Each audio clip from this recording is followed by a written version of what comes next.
Cześć, witajcie w nowym filmie na moim kanale. Dzisiaj postanowiłam nagrać takiego luźnego vloga. Zaczynam książkę nową, książkę Joanny Kasprzak, Polanie i Leganie. Za chwilę do niej wrócę. Natomiast dlaczego czytam teraz papierową, a nie kończę mojego e-booka do przeczytania, którego zaczęłam i nie mogę skończyć? Gdyż mój czytnik po miesiącu od oddania do serwisu znowu postanowił umrzeć. Tym razem jest problem z baterią, bo on jakby włącza się, gdy jest tylko podłączony do prądu. Także wesoło nie jest. No i postanowiłam go oddać, a w trakcie oczekiwania, aż do mnie wróci, to właśnie zaczęłam tę książkę. Ta książka przyszła już do mnie jakiś czas temu. No i szłam po kolei z książkami, które dostawałam, natomiast no trochę kolejność się zmieni w takim razie. No i ta książka opowiada o Gabrysi, która wiedzie bardzo spokojne i ułożone życie, ma wymarzoną pracę, mieszka ze swoim ukochanym i w pewnym momencie to jej życie lega w gruzach. No i co tu można zrobić? Co się dzieje? Może inaczej. Co się dzieje? Po pierwsze, ktoś próbuje ją porwać. Po drugie, jej związek się kończy. No i ona nie wie w ogóle, o co się dzieje. I pojawiają się przed jej drzwiami, gdzieś tam ją spotykają, dwie osoby. Petris i Anna. I to są magowie z Kalderii z rodu Polan. Czyli wchodzą już takie jakieś słowiańskości tutaj, więc to mi się bardzo podoba. No i właśnie bardzo zaczynają się nią interesować nie tylko Polanie, ale i Leganie. Co prawda okładka tej książki kompletnie do mnie nie przemawia, natomiast treść bardzo. Co jeszcze mi się podoba, to, że mamy tutaj krótkie rozdziały, co jest super, bo dzięki temu tą książkę szybciej przeczytam na pewno i szybciej też o niej opowiem. No i będzie naprawdę, mam nadzieję, że książka świetna. Liczę na to, bo ci Polanie i Leganie nie są często spotykani, zwłaszcza w polskich książkach. Chociaż teraz trend się zmienia, co jest super, bo jednak no, to jest nasza historia, więc powinniśmy się nią cieszyć. Co jeszcze? Z takich na pewno ciekawszych rzeczy czekam na przesyłkę, która ma mi przyjść z moim patronatem, więc nie mogę się już doczekać, bo będę mogła w końcu zrobić recenzję na kanał. Na pewno opowiem o niej w tym vlogu, bo to jest super książka, którą każdy powinien, jeżeli kocha postapokalipsy, przeczytać. Na pewno dodam nową recenzję na Instagrama, więc już się tutaj cieszę. No i pokażę wam drogę do tego, aby ją odebrać. Nie wiem, co jeszcze mogę powiedzieć. Na razie chyba nic, trochę przeczytam i na pewno dam znać co i jak, bo no, jestem tego ciekawa, już trochę stoi na mojej półce, czeka i w końcu przyszła na nią pora. Kolejne książki, które będę czytać, to na pewno będzie nowy rozdział Adriany Rak oraz Ucieleśnione emocje Aleksandry Turek, więc czekajcie na kolejne. Nie wiem, czy... Boże, tak ucinam dzisiaj sobie łeb w kadrze. Nie wiem, czy dzisiaj, w sensie nie wiem, czy w tym vlogu przeczytam całą książkę. Będę się starać. Nie jest ona gruba, więc okej. No i nie wiem, czy w tym vlogu zacznę kolejną. Natomiast takie są moje luźne plany. Nie luźne, bo terminy gonią. Natomiast no, takie są moje plany na najbliższy czytelniczy czas. Także czekajcie na kolejne update'y. Niedługo pojawię się znowu w kadrze i opowiem coś już o Polanach i Leganach. Także cześć! Na razie. Przychodzę z takim lekkim update'em. Co prawda w książce Polanie i Leganie nie doszłam za daleko, natomiast bardzo ciekawie się zaczyna, bo w zasadzie mamy tutaj już rozpoczęcie historii od momentu, kiedy jeden z Polan do Gabrysi przychodzi. Musiałam spojrzeć imiona, bo ja mam zawsze z tym problem. I opowiada jej historię o tym, że ona jest czarodziejką i że może jakby wyszukiwać, wypatrywać, wyczuwać magię. Także Na razie tyle wiem, ale już mi się ta książka spodobała i na pewno ją będę czytać zaraz dalej. Z kolei nie czytałam jej dość długo, gdyż po pierwsze w pracy musiałam zrobić kilka rzeczy, a po drugie musiałam iść do paczkomatu, gdyż przyszedł mój patronat, czyli książka Bogusia Zawiszy Oni. Ta książka jest naprawdę przecudowna. Mówiłam już na pewno o niej w jakimś filmie, bo nie wierzę, że nie mówiłam. Mamy tutaj historię ludzi w zasadzie, którzy muszą zmierzyć się z życiem po katastrofie globalnej i w zasadzie ludzie zostali zepchnięci na jakiś margines społeczny. Nie wiem w sumie, czy dobre to jest określenie. Natomiast no, borykają się z wieloma problemami, z wyżywieniem, z miejscem zamieszkania i w ogóle z nocą, bo nocą grasują właśnie tytułowi Oni. No i poznajemy tutaj dwójkę głównych bohaterów. Ja oczywiście imion nie pamiętam i oczywiście tutaj z tyłu nie ma. Zaraz znajdę.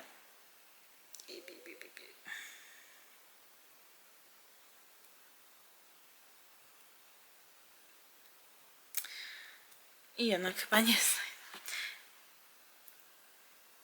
Jest Julka i Jay. Julka i Jay. No i oni pracują jakby w takim jednym z obozów.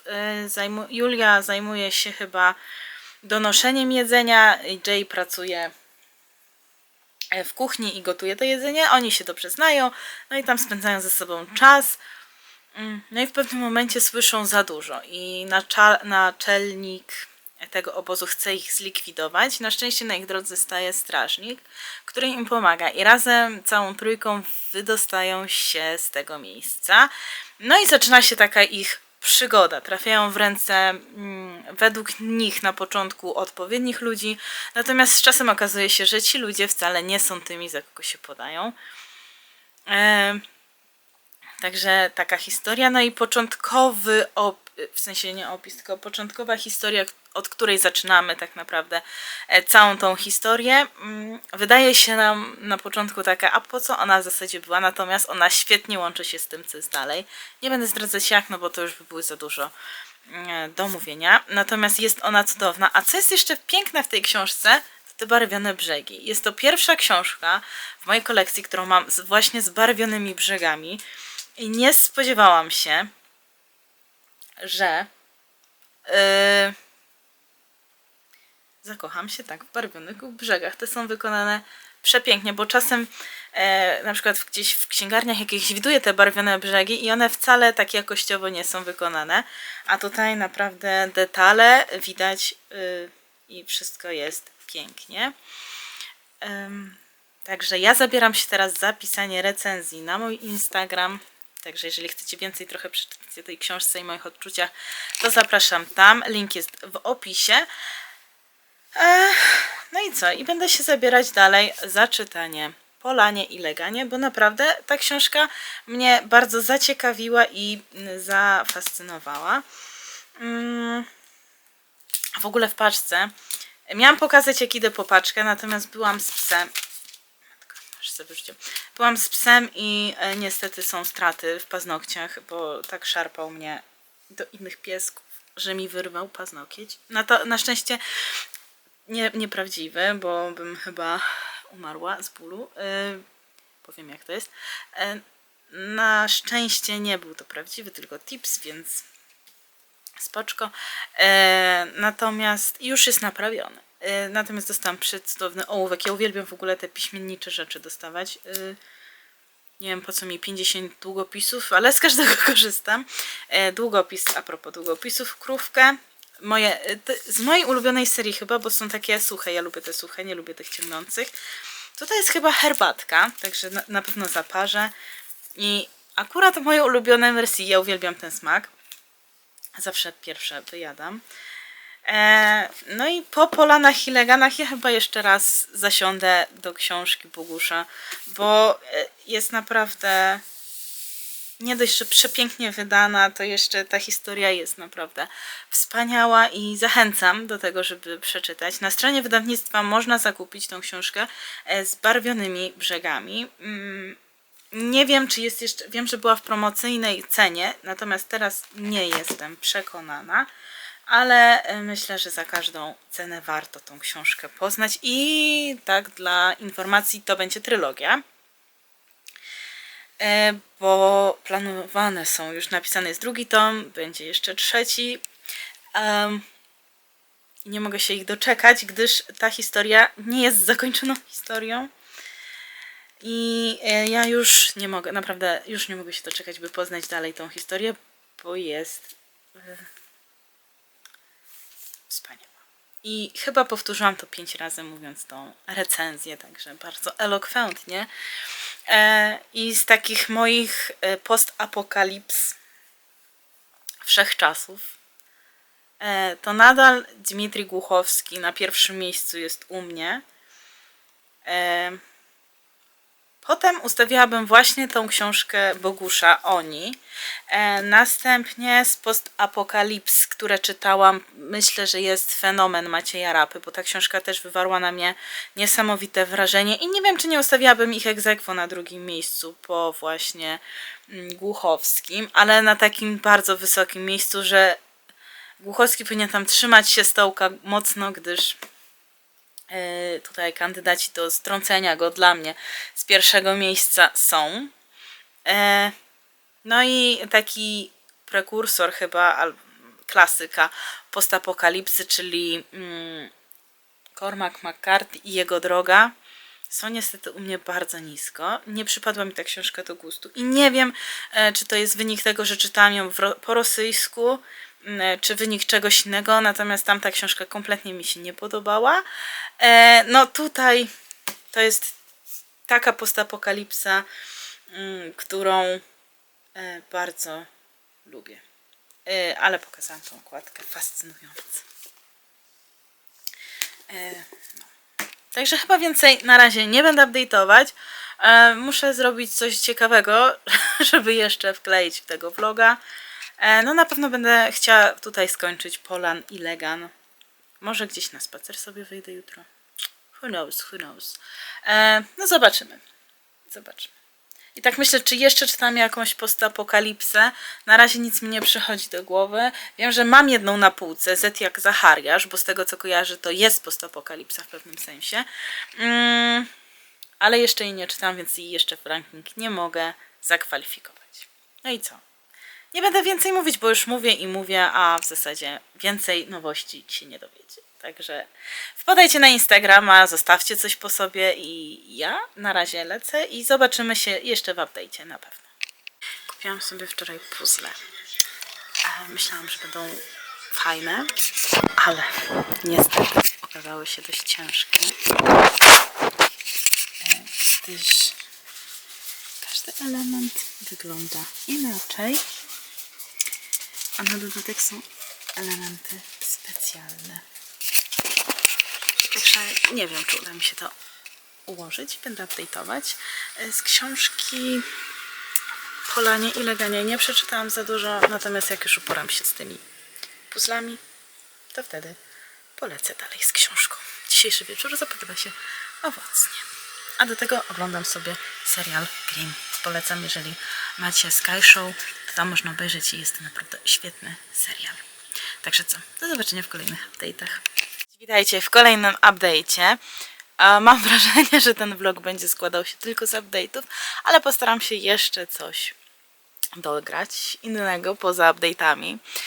Wczoraj udało mi się ukończyć moje piekielne puzzle, więc podejrzewam, że kiedyś Wam je pokażę. Na razie leżą, tak by się nie rozwaliły, gdyż wczoraj je ułożyłam i już się zdążyły rozwalić, dlatego odłożyłam je w bezpieczne miejsce. Co do książki, którą czytam, mianowicie Polanie i Leganie, oj, bardzo mi się podoba. To nie jest taka historia, jaką myślałam, że będzie po opisie. Jest to bardziej mroczna książka, a jednocześnie pełna radości. Co prawda akcja książki idzie dość szybko, Natomiast jest to zrozumiałe ze względu na to, że ta akcja jest dość dynamiczną akcją i nie przeszkadza to wcale w odbiorze całości. Mamy tutaj dwa od wieków zwaśnione rody, Polan i Legan. No i jest nasza główna bohaterka Gabriela, która jest gdzieś między tymi dwoma rodami, gdyż jej krew należy i do Polan, i do Legan, co zostało wyjaśnione niedawno w książce. Nie wiem, czy to nie jest zbyt duży spoiler. No, ale jestem mniej więcej na 107 stronie i mniej więcej tutaj jest to wyjaśnione, więcej nie opowiem. Natomiast Gabriela ma swojego chłopaka Artura, który, jak się okazuje, skrywa pewną mroczną tajemnicę. No a Petris wraz z Aną starają się Gabrielę wprowadzić w ten magiczny świat, który nazywa się Caladris. Kurczę, ja i pamięć do nazw. Moja książka byłaby wspaniałą książką, gdyż podejrzewam, że nazwy zmieniałyby się co chwila, chyba że bym gdzieś sobie to zapisała. Zaraz znajdę, bo wiem, gdzie to było w książce. Calderia. Świat ten taki magiczny to Calderia. No i ludzie, którzy tam mieszkają, to przynależą albo do jednego rodu, albo do drugiego. I te rody są trochę jak w Romeo i Julii zwaśnione. Przyjemnie mi się czyta. Myślę, że dzisiaj już ukończę tę książkę, bo naprawdę to, że są te krótkie rozdziały, to przyjemnie mi idzie, a na dodatek jeszcze w każdym rozdziale można dorwać jakąś taką przerywajkę, więc naprawdę bardzo, bardzo dobrze mi się to czyta. Jestem ciekawa, jak dalej się potoczą te losy, no bo jakby te dwa zwaśnione rody walczą o tą właśnie Gabrielę, gdyż ona ma jakieś tam naturalne te zdolności magiczne. No i one mogą pomóc albo Polanom, albo Leganom. Nie wiem, czy coś jeszcze będę mówić. Chyba już nie, w tym update'cie oczywiście. Zapraszam do kolejnych i mam nadzieję, że uda mi się coś jeszcze nagrać. Także jak na razie mówię Wam cześć, do zobaczenia. Przyznam się, że miał być to vlog, ale jakoś nie wyszło. Nic z tego, nic ciekawego się w zasadzie nie działo, a jak już się działo, to zapominałam brać kamery ze sobą, ale udało mi się przeczytać książkę Polanie i Leganie od Joanny Kasprzak. Szczerze przyznam, że była to bardzo przyjemna lektura.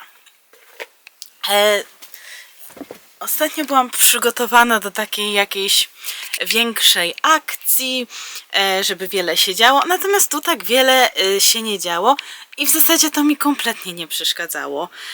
W sensie nie to, że nic się kompletnie nie działo, natomiast była tu akcja dosyć szybka, trwająca przez pokolenia, więc w zasadzie wchodzimy już w trakcie pewnych spraw na miejsce zdarzeń. Natomiast mamy tutaj w tej książce główną bohaterkę Gabrysię, którą w pewnym momencie odnajdują Polanie. Dziewczyna ta należy i do Polan, i do Legan, bo są to dwa rody takie starożytne. Starożytne? Nie. Raczej takie pradawne dwa rody, które mają magiczne zdolności. No i ta dziewczyna musi wybrać, po której stronie chce się odnaleźć. I Polanie i Leganie walczą właśnie o nią. Trochę w tle jest taka historia rodem jak z Romeo i Julii, ponieważ no jakby dwa takie rody, które się nie lubią i które są wrogimi rodami, pewne dzieci, w sensie ich dzieci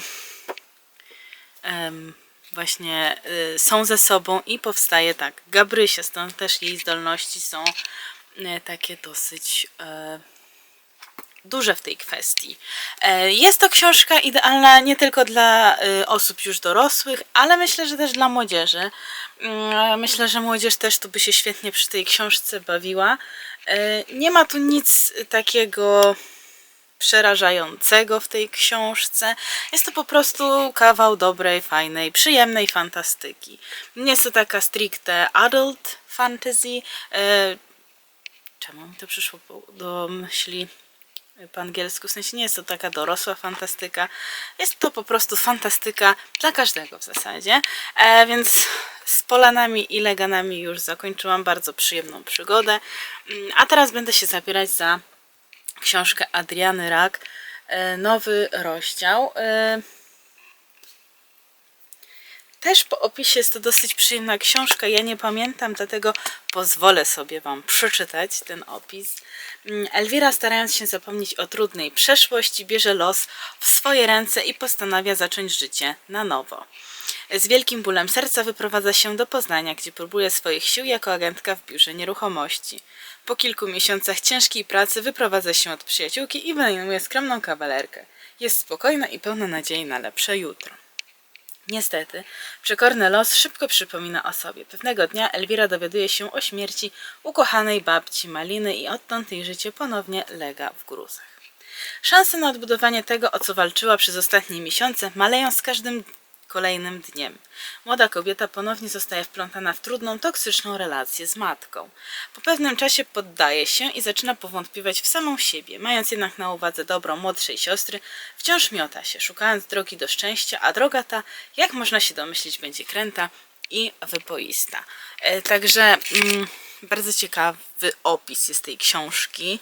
Ja już od Adriany Rack czytałam jedną pozycję, było to opowiadanie, bo czytałam antologię Nadmorskie Love Story. Opowiadałam o niej na pewno w filmach. I tam spodobało mi się właśnie jej pióro. Zgłosiłam się też do naboru recenzenckiego, przyjęto mnie, więc stąd też ta książka się u mnie pojawiła.